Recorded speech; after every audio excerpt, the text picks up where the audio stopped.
राजपथ पर उस परेड को देखते हैं, उन झांकियों को देखते हैं।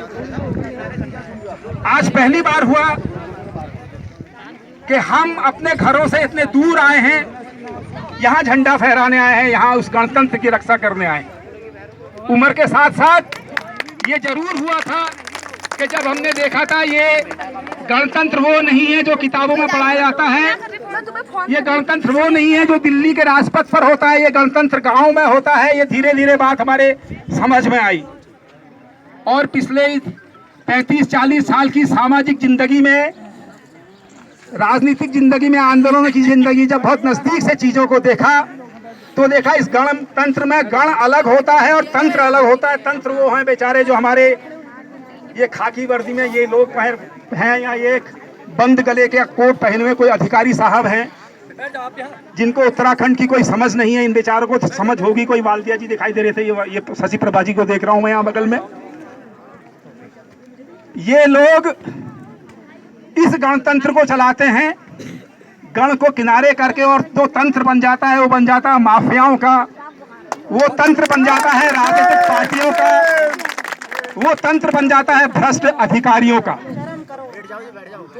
हमारा संविधान कहता है, मैं सोचता हूं अगर एसडीएम साहब या जो भी हो अगर आके मुझे संविधान समझा दे तो मैं तो इतना ही जानता हूं। 40 साल से पत्रकारिता कर रहा हूं, थोड़ा बहुत संविधान जानता हूं, तो मुझे तो ये जानता हूं कि हमारे देश के संविधान के नीति निर्देशक तत्वों में इस बहुत साफ लिखा है कि प्राकृतिक जो संपदा होती है, जल, जंगल, जमीन, उसका स्वामित्व जो होता है वो जनता के पास होता है और जनता उसको इस तरह से उसका इस्तेमाल करना चाहिए ताकि अधिक से अधिक लोगों का भला हो।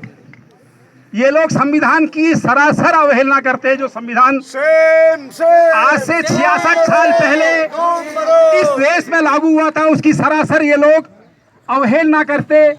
इस जो पूरा गण यहाँ पर खड़ा है उसको बेवकूफ बनाते हैं, जो गण सामने खड़ा है उसको भी बेवकूफ बनाते हैं।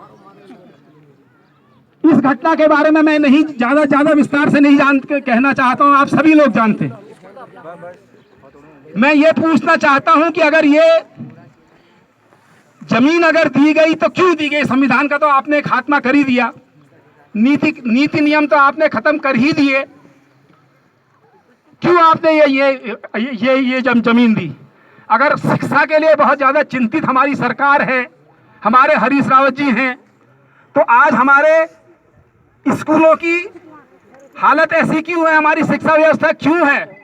हमारे मित्र डीके जोशी, कल हम यात्रा में, एक शिक्षा स्वराज यात्रा में ही घूमते हुए मैं यहाँ पहुंचा हूँ, अल्मोड़ा, बागेश्वर, पिथौरागढ़, बार बार ये कह रहे हैं अगर इतना ही जिंदल साहब को उत्तराखंड की शिक्षा से प्रेम है तो जितना पैसा वो यहाँ खर्च कर रहे हैं वो सारे स्कूलों को ठीक करवा देते ना। अगर उनका अगर 100 करोड़ का बजट यहाँ है तो 100 करोड़ रुपए हमारी सारे टूटे फूटे स्कूल ठीक करवा देते। 3800 प्राइमरी बंद हो गई तो उनको ठीक करवा देते। साफ है कि वो मुनाफा कमाने यहाँ आए हैं। उन्होंने हमारी सरकार को खरीद लिया है, हमारे राजनीतिक दलों को खरीद लिया है। और जो लोग, अगर मैं ये भी यहाँ महसूस कर रहा हूँ कि बहुत सारे लोग जो सामने उधर दिखाई दे रहे हैं, जिनको आज यहाँ होना चाहिए था, वो एक विकास के छलावे में रह रहे हैं। वो सोच रहे हैं कि ये स्कूल बनकर उनको रोजगार मिल जाएगा, वो चपरासी बन जाएंगे, वो चौकीदार बन जाएंगे, वो बर्तन मलने वाले बन जाएंगे, 100-200 लोग, और 2-4-10-20 लोग ठेकेदार बन जाएंगे, इनके ट्रक चल जाएंगे। लेकिन जिस खतरनाक उन्होंने इस परंपरा की आज शुरुआत कर दी, आज ये विरोध नहीं होगा तो कल को सारी जमीन चली जाएंगी। हमारी जो माँ बहनें यहाँ बैठी हैं, इनका अस्तित्व संकट में आ जाएगा। मैं तो इन माँ बहनों को अपनी बहुत बधाई देना चाहता हूँ, धन्यवाद देना चाहता हूँ, उन्होंने अपना हौसला बनाए रखा। मैं पीसी तिवारी का बहुत धन्यवाद करना चाहता हूँ कि उन्होंने इस समस्या को बाहरी दुनिया के सामने रखा और ये चोटें सह के भी, मैं ये भी स्पष्ट कर देना चाहता हूं, मेरे तमाम किस्म के मतभेद पीसी तिवारी के साथ रहते। पिछले 35 साल हम लोगों ने साथ काटे राजनीति में, हम साथ भी हुए, हम अलग भी हुए, हम फिर साथ हो गए। लेकिन जितना जज्बा, जितना जुनून उस आदमी के भीतर है वो हमेशा इन चीजों को साथ में करता है। और आज पीसी तुम संघर्ष करो, हम तुम्हारे साथ हैं। हमारा नेता कैसा हो, पीसी तिवारी जैसा हो। हमारा नेता कैसा हो, पीसी तिवारी जैसा हो।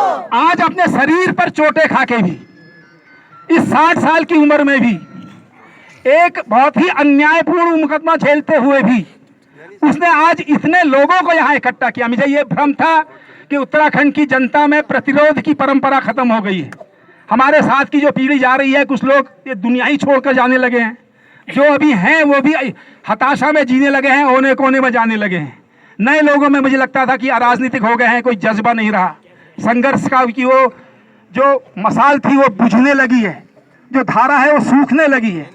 आज पीसी तिवारी को बंद करके इन लोगों ने सोचा कि वो अपने इन काले कारनामों पर, संविधान की इस हत्या पर, ये जो है एक ऐसा आतंक पैदा कर देंगे, कोई घर से बाहर निकलने की कोशिश नहीं करेगा। लेकिन न सिर्फ हमारी स्थानीय माँ बहनों ने ये अपना हिम्मत बनाई रखी है, अपना धैर्य बनाए रखा है, बल्कि ये तमाम लोग अपने घरों से, अपने शहरों से, उत्तराखंड के कोने कोने से यहाँ लोग पहुँचे हुए हैं। उनके नाम में तो मैं प्रभात ध्यानी से निवेदन करूंगा, उन सब के नाम कम से कम गिना दे, सब लोगों को यहाँ बोलना संभव नहीं होगा। वो लोगों ने आज आके यहाँ एक नए सिरे से ये जोश जगाया। और मैं जो बात अपनी छोड़ गया, जो मैं कहना चाह रहा था, कि जो लोग आप उधर हो, जिनको ये बताया जा रहा है कि ये विकास हो रहा है, आपका विनाश हो रहा है। हम जल विद्युत परियोजना का विरोध करते थे, श्रीनगर में ठेकेदार लॉबी ने वहाँ भरत झुंझुनवाला का मुंह काला कर दिया था कि वे विकास विरोधी यहाँ जल विद्युत परियोजनाएं नहीं बनने देते हैं। हमने उस साल वहाँ सभा की इस एक आतंक को तोड़ने के लिए गिरदा की हमने दूसरी पुण्यतिथि वहीं मनाई थी श्रीनगर में। आज वो जल विद्युत परियोजना बन गई है तो वहाँ के लोग रो रहे हैं, वहाँ जितनी तरह की समस्याएं पैदा हो गई हैं। वो लोग जो मुंह काला करने वाले थे वो अब घर शर्म के मारे घर से बाहर नहीं निकलते। ये विकास का झांसा है, कोई विकास नहीं होगा। शराब की बोतलें कुछ दिन तक आपको मिल जाएंगी, कुछ छोटी मोटी दिहाड़ी मजदूरी आपको मिल जाएगी, लेकिन जो आप अपनी माँ बहनों के साथ दगाबाजी कर रहे हो, जिंदगी भर न तो इस अपराध बोध से आप मुक्त हो पाओगे और न इस क्षेत्र का कोई विकास होना है। इस क्षेत्र का विकास तब होगा जब ये हमारे यहाँ की जनता ये कहेगी कि हम अपनी इस जमीन का इस्तेमाल क्या करें, जो इनकी बेनाब की जमीन है, जो इनके संवैधानिक हक, इसका जो वो है उसका अधिकार, उसका इस्तेमाल ये लोग कैसे करें, इन लोगों का काम है। जब ये होगा तब विकास होगा, हम किसी भी रूप में हो जमीन को। ये आप लोगों को समझ लेना चाहिए। आप विनाश का दरवाजा अगर नैनीसार में आज ये सफल होता है जिंदल का, जिंदल में ये भी बता दूं कि हिंदुस्तान के सबसे बदनाम पहले तो कौन सा औद्योगिक घराना पाक साफ होता है, जिंदल सबसे ज्यादा बदनाम औद्योगिक घरानों में है। उस औद्योगिक घराने को आप यहाँ लाकर जो निमंत्रण दे रहे हो, और अगर आप लोग खुशी खुशी इसको स्वीकार कर ले रहे हो, इस प्रतिरोध में आप सामने नहीं आ रहे हो, छोटे छोटे लालचों में अगर आप लोग बह जा रहे हो, तो आपकी संतान आपको माफ नहीं करेगी। सोच लीजिए। आप खाकी वर्दी में हैं, मेरे आपसे कोई परेशानी नहीं होती। मैं इन लोगों से कह रहा था, अपने दोस्त प्रभात ध्यानी से, जेसी से, कि इन लोगों से लड़के क्या कर लोगे यार, ये अपनी पे पेट के गुलाम है बेचारे, क्या कर लेंगे ये अगर ईमानदार अधिकारी अगर है हमारे एसडीएम साहब जो भी ये हैं, तो ये भी नौकरी बजा रहे हैं, ये भी अपनी बेचारे नौकरी बजा रहे हैं। अगर किसी ने रिश्वत खाई भी होगी इनसे और बड़े कोई सेक्रेटरी लेवल कर, लेकिन ये कभी भी दिन भर वहाँ नहीं बैठा है ना कलेक्ट्रेट में, जितनी देर यहाँ बैठे। अरे चलिए तो अगर पैसा खाया होगा तो हमारे मुख्यमंत्री ने खाया होगा, हमारे मंत्रियों ने खाया होगा, हमारे सचिव स्तर के लोगों ने खाया होगा। ये लोग यहाँ इस भीड़ को अब गाली खाने के लिए यहाँ इकट्ठा हो गए। मुझे तो इन पर दया आती है कि रोटी के लिए बेचारे यहाँ फंसे।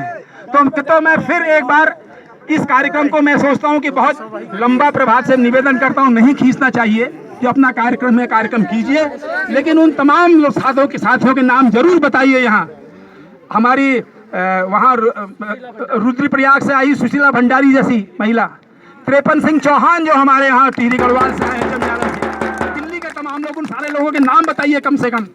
और इस मुद्दे को मैं फिर इन्हीं शब्दों के साथ अपनी बात खत्म करता हूँ कि आज जो मेरी निराशा थी वो आप लोगों ने तोड़ दी और मुझे मालूम है कि अब ये संघर्ष की धारा खत्म नहीं हो रही और मजबूत हो। धन्यवाद।